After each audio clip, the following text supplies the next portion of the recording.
بسم اللہ الرحمن الرحیم۔ السلام علیکم پیارے دوستو، ایک نئی ویڈیو کے ساتھ حاضر خدمت ہیں۔ دوستو، اس ویڈیو میں ہم آپ کو ابو جہل کے بارے میں بتائیں گے کہ کس طرح طاقت کا پہاڑ ابو جہل دو کم عمر مجاہدوں کے ہاتھوں مارا گیا، اور یہ بھی بتائیں گے کہ حضور نبی کریم صلی اللہ علیہ وآلہ وسلم نے ابو جہل کے بارے میں کیا فرمایا تھا۔ ہم آپ کو بتائیں گے کہ ابو جہل کی زبان پر مرتے وقت کیا الفاظ تھے۔ دوستو، ویڈیو کو آخر تک ضرور دیکھیں۔ دوستو، آپ سے درخواست ہے، اگر آپ ہمارے چینل پر نئے ہیں تو ہمارے چینل کو سبسکرائب کر دیں اور ساتھ ہی لگے بیل کے بٹن کو بھی پریس کر دیں تاکہ ہماری نئی آنے والی ویڈیوز آپ تک پہنچتی رہیں۔ دوستو، اللہ کے ہر سچے نبی کے مقابلے پر ہمیشہ کوئی نہ کوئی فرعون میدان میں موجود ہوتا ہے۔ نبی اکرم صلی اللہ علیہ وآلہ وسلم نے فرمایا تھا کہ ابو جہل اس امت کا فرعون ہے۔ اس نے اسلام کو مٹانے کے لیے ایڑی چوٹی کا زور لگایا، مگر اللہ اور اس کے رسول صلی اللہ علیہ وآلہ وسلم کے مقابلے پر اس کی تمام چالیں ناکام ہو گئیں۔ وہ مکہ سے ایک لشکر تیار کر کے مدینہ پر حملہ کرنے کے لیے بڑی رعونت کے ساتھ نکلا۔ بدر کے میدان میں کفر و اسلام کا پہلا معرکہ ہوا، جسے اللہ تعالیٰ نے یوم الفرقان سے تعبیر کیا۔ جنگ بدر میں مسلمان 313 اور کفار 1000 تھے۔ کفار کے لشکر سے 3 جنگجو عتبہ، شیبہ اور ولید بن عتبہ میدان میں نکلے اور جنگ کے لیے مسلمانوں کو للکارا۔ ان کے مقابلے پر صحابہ کی طرف سے حضرت حمزہ رضی اللہ عنہ، حضرت عبیدہ بن حارث اور حضرت علی بن ابی طالب نکلے۔ تینوں کفار قتل ہو گئے، جبکہ حضرت عبیدہ بن حارث شدید زخمی ہو گئے۔ بعد میں اسی زخم کی وجہ سے ان کی شہادت ہوئی۔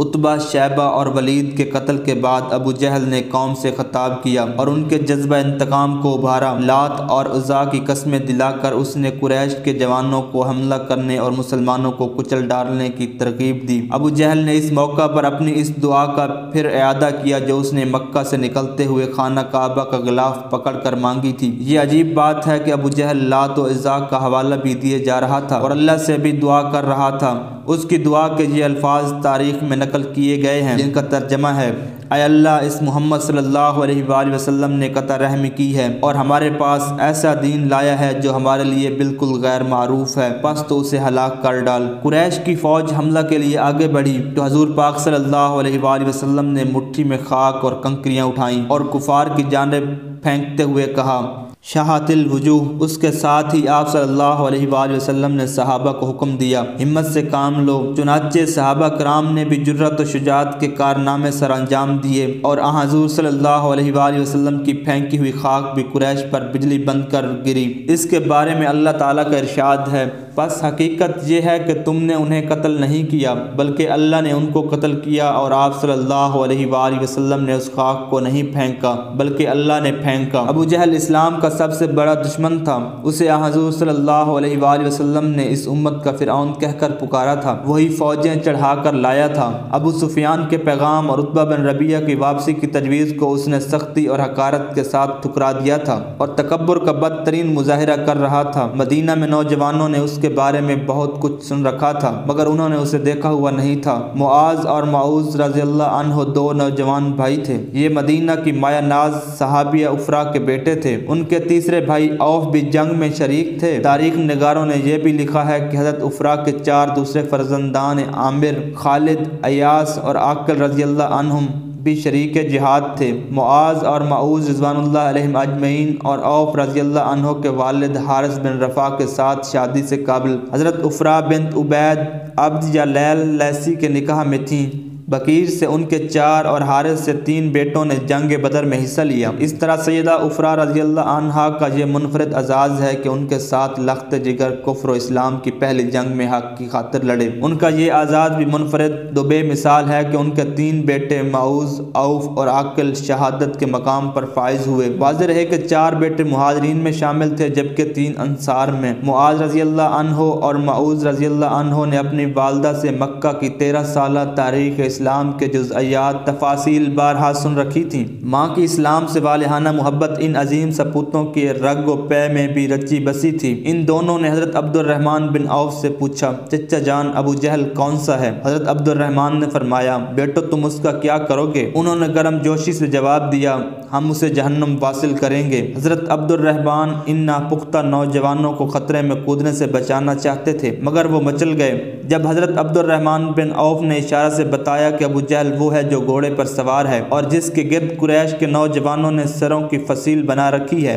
تو یہ دونوں مجاہد باز کی طرح جھپٹے اور دیکھتے ہی دیکھتے ابو جہل تک جا پہنچے۔ معاذ اور معوذ دونوں بھائی قریش کے جوانوں کی صفیں چیرتے ہوئے ابو جہل پر حملہ آور ہوئے تو قریش کے بہت سے جوانوں کے ہاتھ پاؤں پھول گئے۔ حضرت معاذ نے تلوار سے حملہ کر کے ابو جہل کی ٹانگ پنڈلی سے کاٹ لی، پھر دونوں بھائیوں نے اسے خاک و خون میں لٹا دیا۔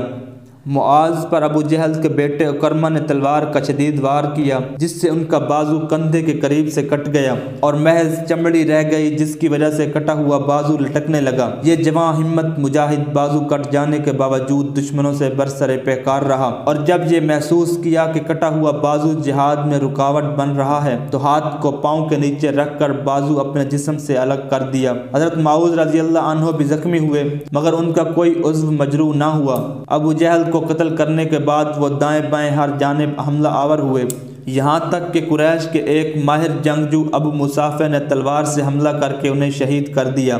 حضرت معاذ کا زخم مندمل ہو گیا تھا اور وہ کافی عرصہ زندہ رہے۔ ابن اسحاق کے روایت کے مطابق انہوں نے حضرت عثمان رضی اللہ عنہ کے دور خلافت میں وفات پائی۔ مدینہ منورہ کے بچے ان کے اس ٹنڈمنڈ بازو کو جو کٹ چکا تھا شوق اور عقیدت سے دیکھا کرتے تھے۔ کئی لوگ حتیٰ کہ حضرت عمر رضی اللہ عنہ بھی ان کے بازو چوم لیا کرتے تھے۔ ایک روایت کے مطابق معاذ اور معوذ نے ابو جہل کو قتل کیا تو اس نے حسرت سے کہا، افسوس ہے مجھے کاشتکاروں کے لڑکوں نے قتل کر دیا۔ حضرت معاذ رضی اللہ عنہ نے ابو جہل کے قتل کی اطلاع حضور صلی اللہ علیہ وآلہ وسلم کو دی، مگر آپ صلی اللہ علیہ وآلہ وسلم نے مزید تحقیق کے لیے لوگوں سے استفسار کیا تو عبداللہ بن مسعود رضی اللہ عنہ نے عرض کیا، یا رسول اللہ صلی اللہ علیہ وآلہ وسلم، میں نے اسے بسمل حالت میں دیکھا، زندگی کی کچھ رمق باقی تھی۔ میں نے اسے کہا، اے دشمن، خدا تعالیٰ نے تجھے رسوا کر دیا۔ اس نے کہا، رسوائی کی اس میں کیا بات ہے؟ سردار میدان جنگ میں زخمی اور قتل ہوتے رہتے ہیں، تم مجھے یہ بتاؤ کہ فتح کسے ہوئی؟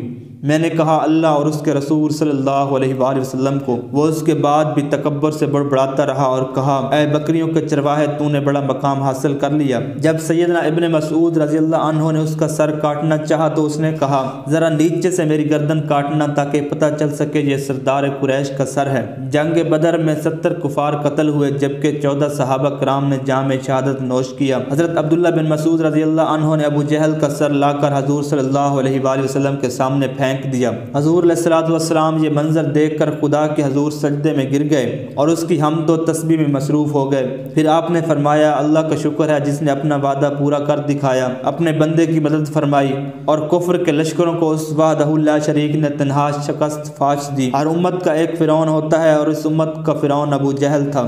نبی اکرم صلی اللہ علیہ وآلہ وسلم حضرت عمار بن یاسر رضی اللہ عنہ کا ہاتھ اپنے ہاتھ میں پکڑ کر ابو جہل کی لاش کے پاس گئے اور آپ صلی اللہ علیہ وآلہ وسلم نے فرمایا، اے عمار، اللہ تعالیٰ نے تیری والدہ کے قاتل سے بدلہ لے لیا، یہ دیکھو اس کی لاش بے بسی کے عالم میں پڑی ہے۔ واقعی ابو جہل بہت بڑا فرعون تھا۔ فرعون قوم موسیٰ تو سمندری لہروں کے تھپیڑے کھا کر پکار اٹھا تھا کہ میں اس رب پر ایمان لاتا ہوں جس پر بنو اسرائیل ایمان لائے، مگر اس امت کا فرعون آخر وقت تک اپنے کفر پر ڈٹا رہا۔ اللہ تعالیٰ اپنے بندوں میں سے ہر بندے کا اس کے مقام و مرتبے کے مطابق امتحان لیتا ہے۔ انبیاء کرام کی آزمائش و ابتلاء سب سے سخت ہوتی ہے۔ حضور اکرم صلی اللہ علیہ وآلہ وسلم سید کنین اور سردار اولاد آدم ہیں، اس لیے آپ صلی اللہ علیہ وآلہ وسلم کے مقابلے پر اللہ تعالیٰ نے سخت ترین دشمنوں کو کھڑا کیا۔ ابو جہل ان میں سب سے زیادہ سخت جان تھا اور اس طرح ابو جہل کا انجام ہوا اور ابو جہل جہنم واصل ہوا۔